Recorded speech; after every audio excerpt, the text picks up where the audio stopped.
ना भैया, सबके लिए दोनों समय बढ़िया भोजन मिले गिरिराज जी के नीचे।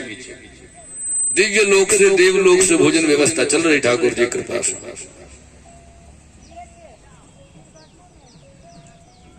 सबकी व्यवस्था बनी रही है।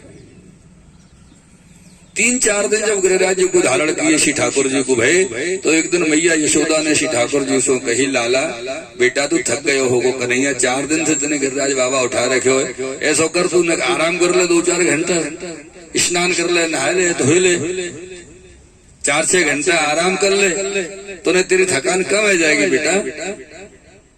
तो जो ग्वाल वाल हटकाए सखा मंडली, सुवल तोग धनसो का मनसो का सबरे, अरे हाँ हाँ कन्हैया तू जा जा जा जा जा।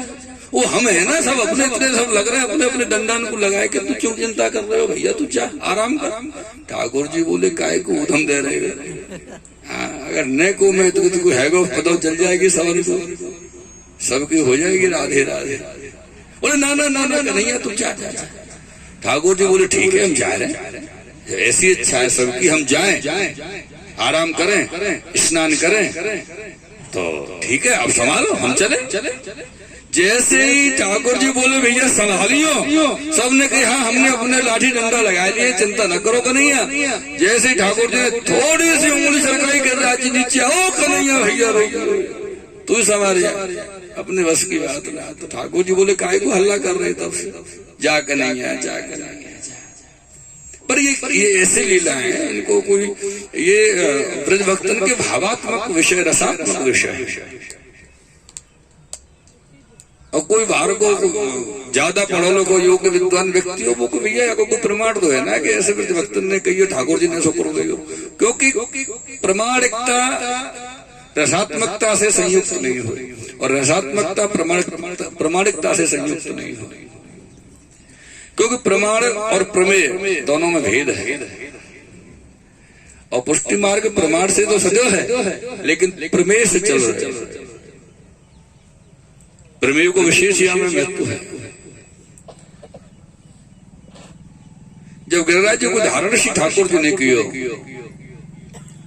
7 दिन पूरे हो गए और 7 दिन बाद मूसलाधार जो बारिश आती, तो ठाकुर जी ने ब्रजवासी से कही भैया बाहर देखो कुछ पानी वानी की व्यवस्था कैसी है, पानी है कि अब कीचड़ है रही है, का है रहे हो।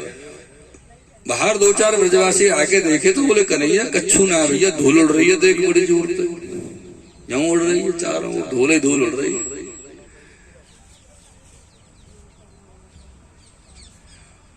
अब ब्रजवासी को बड़ी चिंता हुई, एक विचार मन में आयो कि इतनी जोर की बादल आयो, इतनी जोर की बारिश भई, पानी गयो तो गयो कहो, ये चमत्कार है।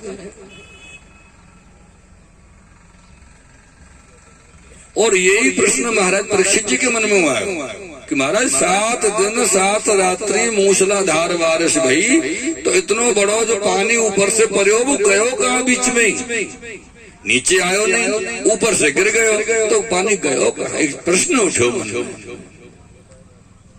तो यहाँ को बड़ो प्रश्न आवे, मतलब एक प्रसंग आवे, बड़ो प्यारो प्रसंग है कि भगवान श्री राघवेंद्र सरकार अवध बिहारी लाल नीचे ही बता दीजिए। हाँ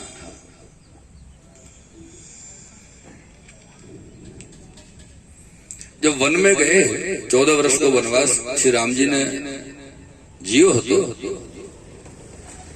तो वो 14 वर्ष के वनवास में सीता जी भी साथ विराजी, लक्ष्मण भैया भी हते।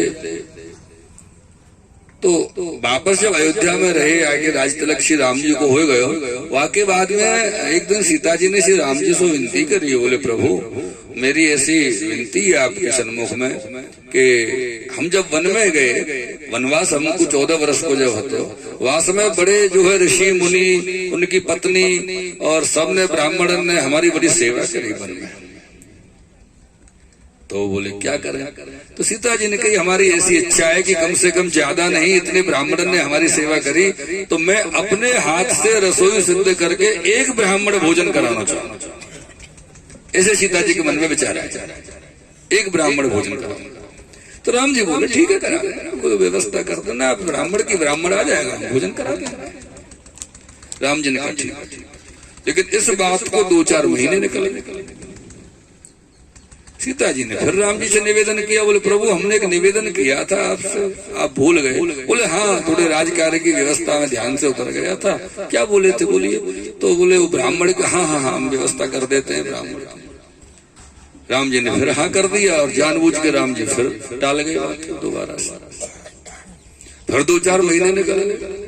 सीता जी को थोड़ा सा आवेश आया, बोले प्रभु हमारी कुछ स्थिति है कि नहीं है? हम बार बार बोल रहे हैं, आप सुन नहीं रहे, टाल देते हो हमारी बात को। कुछ तो हमारी स्थिति है घर में, महल में, जहाँ आपकी पत्नी होगी तो बोले बात क्या है सीता जी? बात यह है कि हमने निवेदन किया था कि ब्राह्मण को निमंत्रण के लिए बुलाने के लिए, आप बुलाते नहीं, टाल देते, क्या बात? क्या आपको ब्राह्मण भोजन कराना अच्छा नहीं लगता? राम जी बोले ऐसा तो हो ही नहीं सकता, ब्राह्मण तो मेरे प्राण है। तो वो ठीक है सीता जी ऐसा कीजिए, आप रसोई सिद्ध करिए, हम ब्राह्मण अभी बुला। हाँ फिर तो फ्री हो जाए। फिर क्या क्या फिर तो फिर है। सीता जी तो गई अपने भीतर महल में रसोई सिद्ध करने के लिए सामग्री ब्राह्मण भोजन के लिए, और पीछे से अपने जहाँ श्री राम जी विराजे थे, राम जी ने सीधे ध्यान किया श्री अगस्त मुनि जी।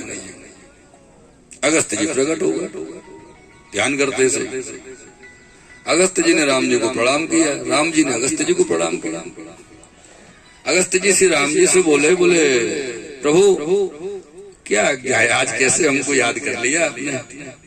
तो राम जी ने कहा प्रभु क्षमा करना, आपको कष्ट दिया, लेकिन हमारी पत्नी ने सीता जी एक ब्राह्मण को भोजन कराना चाह रही है और हम चाहते हैं कि आप भोजन करें। बोले जरूर। तो बोले आप भोजन कर रहे हैं, इतना ध्यान रखना। ठीक है प्रभु।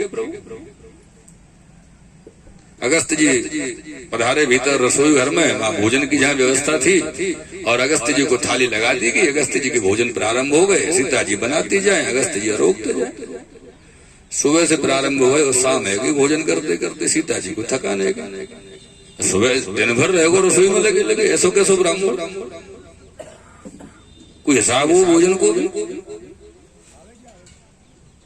तो सीता जी ने अपने जो सेविकाएं थी उनको रसोई में बुलाया कि मैं थक गई हूं, अब तुम लोग रसोई बनाओ और अगस्त जी को भोजन कराओ। जब अगस्त जी को भोजन करावे की बात भई